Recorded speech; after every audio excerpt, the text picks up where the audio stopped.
సభలో చెప్పిన మాటలకు దశరథుడు చాలా సంతోషించి ఇలా అన్నాడు: రాజులారా, పట్టణ గ్రామాధ్యక్షులారా, రాముణ్ణి గురించి మీరు పలికిన మాటలన్నీ యథార్థాలే.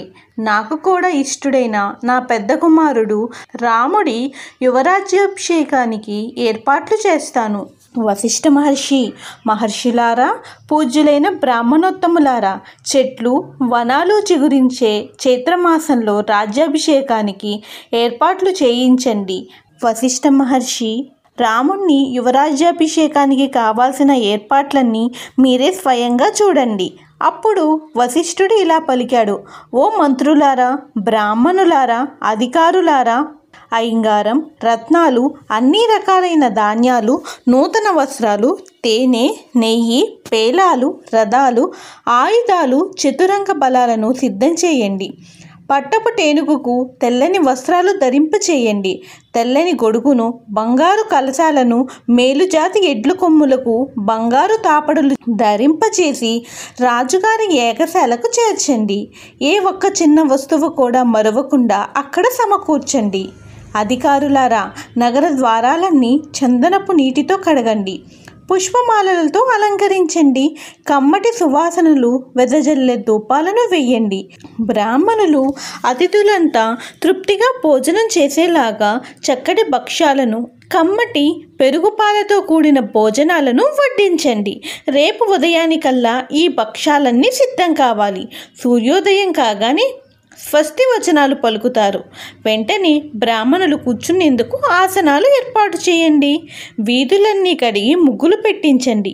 ప్రజలకు ఆనందాన్ని కలిగించే నటులు, వేశ్యాస్త్రీలు రాజ్యప్రసాదపు 2వ కక్ష వద్ద ఉండేటట్టు చేయండి. దేవాలయాలన్నిటిలో నైవేద్యానికి అన్ని రకాలైన ప్రసాదాలను సిద్ధం చేయండి. దక్షిణలు సమృద్ధిగా ఇవ్వండి. యుద్ధ విద్యలందు ఆరితేరిన యోధులందరినీ వారి వారి శస్త్రాలను ధరించి రాజప్రసాదానికి ఎదుట నిలపండి. ఆ విధంగా దశరథుని అభిష్టానికి తగ్గట్టుగా వశిష్ఠుడు కింది ఉద్యోగులందరికీ ఆదేశాలిచ్చాడు. ఏర్పాట్లన్నీ స్వయంగాను మంత్రులతోనూ పరిశీలించి తిరిగి దశరథునికి అన్ని ఏర్పాట్లు సవ్యంగా జరిగాయని తెలిపాడు. అంతటా దశరథుడు రాముని సభా మంటపానికి పిలిపించాడు. దేశం నలుమూలల నుండి సామంతరాజులు, అధికారులు వచ్చారు. వారంతా రాముని గురించి తమ అభిప్రాయాలను దశరథ మహారాజుకు నివేదించుకున్నారు. వారంతా కూడా సూర్యోదయానికి ముందే సభాస్థలానికి వచ్చి దశరథుణ్ణి సందర్శించుకున్నారు. దేవతల మధ్యనున్న దేవేంద్రునిలా దశరథ మహారాజు సామంతరాజుల మధ్యలో తన రాజప్రసాదంలో నిలబడ్డాడు. అమిత రూపవంతుడు, చంద్రకాంతుల వలె మనోహరమైన ముఖం కలవాడు, మహాబలిశాలి మదించిన ఏనుగు వల్లే వస్తున్న రాముణ్ణి దశరథుడు తన రాజప్రసాదం నుంచే చూశాడు. గంధర్వరాజులా ప్రకాశిస్తున్న తన కుమారుణ్ణి చూసి దశరథుడు ఉప్పొంగిపోయాడు. అలాంటి రాముడు సుమంత్రుణ్ణి అనుసరించి దశరథ మహారాజు వద్దకు వచ్చాడు. తండ్రిని చూడగానే ఆయన పాదాలకు సాష్టాంగ నమస్కారం చేశాడు. అప్పుడు దశరథుడు రాముణ్ణి లేవనెత్తి కౌగిలించుకొని ముద్దాడాడు. సాదరంగా రాముణ్ణి తీసుకుపోయి మణిమయ రత్నాలతో అలంకరించబడిన ఉన్నతాసనం మీద కూర్చోబెట్టాడు. ఆసనం మీద కూర్చున్న రాముడు మేరు పర్వతాన్ని దాటి వస్తున్న ఉదయ సూర్యునిలా ప్రకాశించాడు. అటువంటి రాముణ్ణి చూస్తున్న దశరథుడు తన ప్రతిబింబాన్ని తనే చూసుకుంటున్నట్టు అనుభూతి చెందాడు. ఆహా, కాశ్యపుడు కూడా దేవేంద్రుణ్ణి చూసుకొని తన మాదిరే ఆనందించి ఉంటాడని తలచాడు.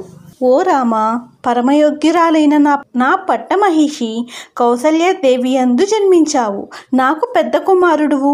నీవు సకల సుగుణాభిరాముడు అవడం వలన నాకు చాలా ప్రియమైన వాడివి. ప్రజలందరినీ విచారించాను. వారందరినీ నీ గుణగణాలచే రంజింపజేశావు. ఈనాడు పుష్యమీ నక్షత్రం శుభదినమని పెద్దలు నిర్ణయించారు. అందువలన ఈ శుభ నక్షత్రాన నిన్ను యువరాజుగా పట్టాభిషిక్తుని చేయాలని నిర్ణయించాను. నాయనా కుమారా, నీవు సకల సుగుణాలకు రాసివే అయినా ఈ సందర్భానుసారంగా కొన్ని మాటలు చెప్తాను, శ్రద్ధగా విను. రామ, వినయాన్ని ఇంకా పెంపొందించుకో. ఇంద్రియాలను అదుపులో పెట్టుకో. కోరికలను, వ్యసనాలను, క్రోధాన్ని దగ్గరకు రానియకు. జితేంద్రియుడుగా ఉండు. రామ, పరోక్షంగాను ప్రత్యక్షంగాను పనిచేసే రాజోద్యోగుల వంటి వారిని సంతోషపరుస్తూ ఉండాలి. ఈ విధంగా నువ్వు కూడా ఆత్మనిగ్రహం కలిగి రాజోద్యోగులను ఆనందపరుచు. దశరథుడి మాటలు వింటున్న వారిలో కొందరు కౌసల్యాదేవిని సంతోషపెట్టాలని ఉత్సాహంగా వెళ్ళి ఆమెకు ఈ శుభవార్తను తెలిపారు. ఆమె వారందరికీ బంగారం, గోవులు, రత్నాలను ఇచ్చి సంతోషపరిచింది. తరువాత రాముడు దశరథ మహారాజుకు నమస్కరించి సభలోని జనులంతా జయ జయ ధ్వానాలు చేస్తూ ఉండగా తన మందిరానికి వెళ్ళాడు. అప్పుడు సభాసదులందరూ దశరథ మహారాజును అభినందించి ఇళ్లకు వెళ్ళారు.